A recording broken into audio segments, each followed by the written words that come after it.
Bilasizmi nima? Alloh sizga juda go'zal taqdir yozgan.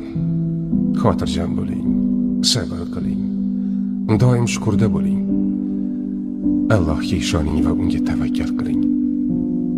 Vaqti kelganda ko'rasiz, duolaringizda yashayotgan bo'lasiz. Sabr, duo va shukr. Shunaqa. Bilasizmi nima? Alloh sizga juda go'zal taqdir yozgan. Xotirjam bo'ling, sabr qiling, doim shukurda bo'ling.